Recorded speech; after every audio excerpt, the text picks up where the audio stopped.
Hello everyone, welcome to Sinister Prime. Since many of you listen to these stories to relax and drift off into dreams, I thought it would be wonderful to hear where you're tuning in from around the world. Let's begin the story. I was desperate when I found the listing. My previous landlord raised the rent so high, I could barely afford groceries, and work at the software company wasn't exactly raining promotions on me. The apartment on Ambrose Street was cheap, far cheaper than anything I'd seen in weeks. It had a weird, almost decayed smell when I first toured it, like stale air and wet earth, but nothing I couldn't fix with some open windows and a candle. The landlord, Mr. Renfro, was a short, jittery man in his late 60s. His voice was hoarse, like he'd been screaming into the void for years. "You're sure you want to rent this place?" he asked as I signed the lease. "Yeah, why wouldn't I?" His eyes shifted, and he pulled his hand back from the pen I handed him. "Strange things happen in this building," he muttered. I remember laughing. "What, you mean like mice?" Renfro didn't crack a smile. "Things get in, stay in, and they won't leave unless they take something with them." I should have known better, should have walked away right then. But I needed the place, and in my mind, the old man was just trying to scare me for some reason. It was nothing a skeptic like me couldn't handle. It started small. The first few nights after I moved in were uneventful. Mostly me getting used to the creaking pipes and old hardwood floors.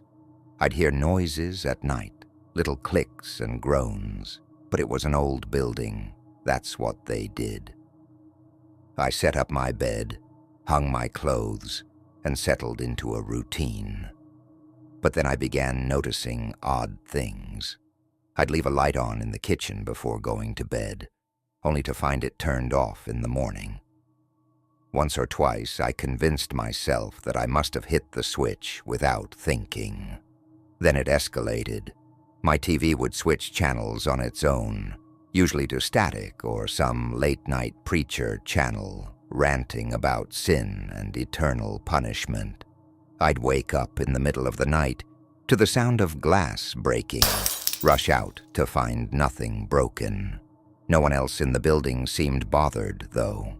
I'd ask the neighbors, an older couple who lived across the hall, but they'd just smile nervously and say, "Oh, you get used to it. You get used to it." But I couldn't. I couldn't get used to the feeling that something was watching me, something heavy and dark. You know, when you're in a room and it's pitch black and you just feel like someone's there, but you can't see them. It was like that. Except the feeling never left. Then came the smell. It was like rotting meat mixed with sulfur. I'd scrub the floors and wipe down the counters, but the stench seemed to seep into the walls, the carpet, into my skin. I'd stand in the shower and scrub myself raw, but I couldn't get rid of it. One night, after a long day at work, I came home to find the front door of my apartment slightly ajar. I froze. The building wasn't in the best part of town, but it was locked up tight, and I always double-checked the locks. My heart pounded as I nudged the door open with the toe of my boot, but nothing seemed out of place. The kitchen was clean, the living room empty. Then I heard it, a whisper, a low, raspy voice from the back room. I felt my stomach drop.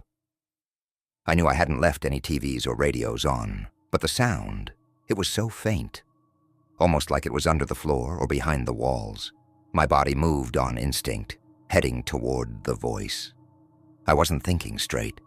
Maybe it was someone who'd broken in. I opened the door to my bedroom. The whispering stopped. The air in the room was freezing, far colder than it had any right to be, and the smell of sulfur hit me so hard I gagged. The room was dark, but the faint light from the hallway caught something on the floor. It was a symbol, scrawled in what looked like chalk, or some white, ashy substance. A circle with lines and strange characters inside it, symbols I didn't recognize. A chill ran up my spine. I didn't know what to think. Maybe a prank? But who? Why? I wiped it away with my hand, not thinking, and immediately regretted it. The air in the room shifted, thickened. The darkness felt like it was pressing in on me from all sides, suffocating. My ears rang, and the room spun. I stumbled backward, tripping over my own feet as I rushed out of the bedroom, slamming the door behind me. That night I slept on the couch, too afraid to go back into the room. I couldn't shake the feeling that something was in there with me, something ancient, angry. I didn't sleep much. When I did drift off, I had nightmares, twisted faces, eyes black and soulless, mouths whispering things I couldn't understand. The next morning I called a friend of mine, Sarah. She'd always been into weird occult stuff, tarot readings, crystals, that sort of thing. I figured if anyone could tell me what was going on, it'd be her. She came over that evening with a bag full of sage and incense, her eyes wide the moment she stepped into the apartment. "What the hell, Jack? What have you gotten yourself into?" I don't know, I stammered. "There's something here, Sarah. I can feel it." She nodded grimly. "Yeah, I can feel it too." She started burning sage, waving the smoke around the room, muttering something under her breath. I didn't believe in any of it, but I was desperate.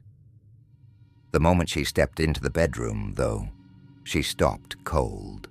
"This symbol," she whispered, pointing to the faint outline still visible on the floor.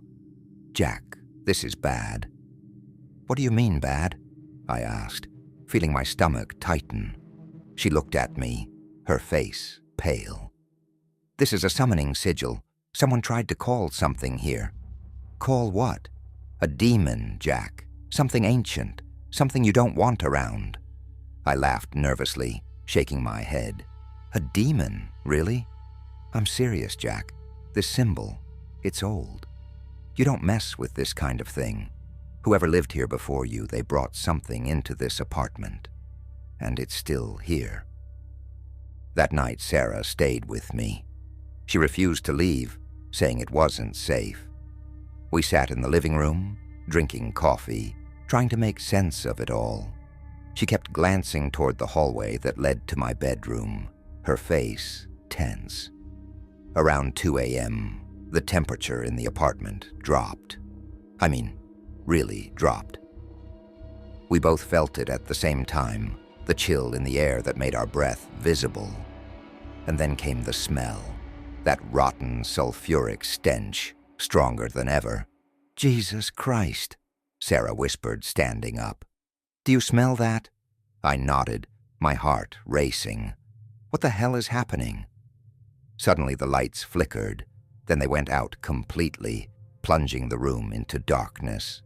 I could feel Sarah next to me, her breathing shallow.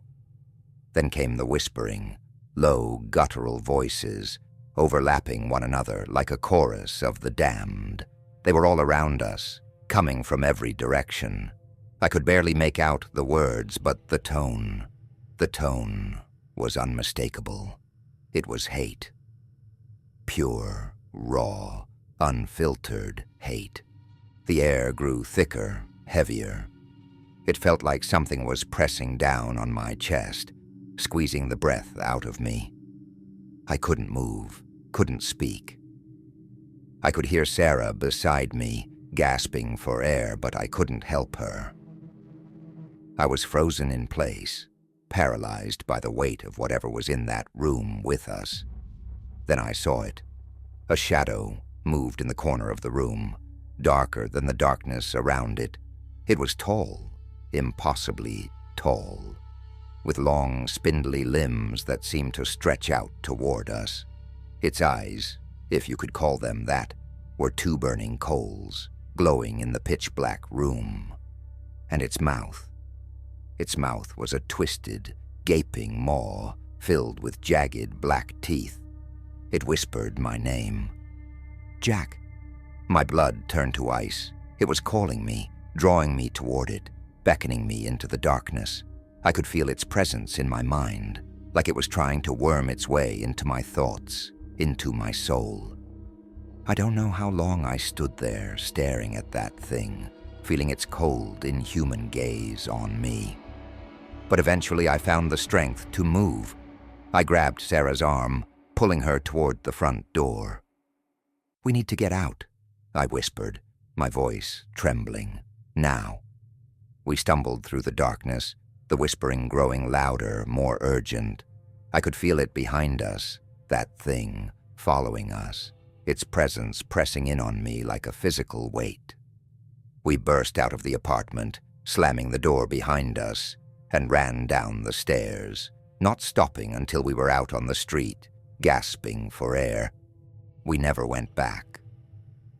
I packed up my things the next day during the daylight hours with Sarah by my side. The landlord didn't even seem surprised when I told him I was leaving. "I warned you," was all he said.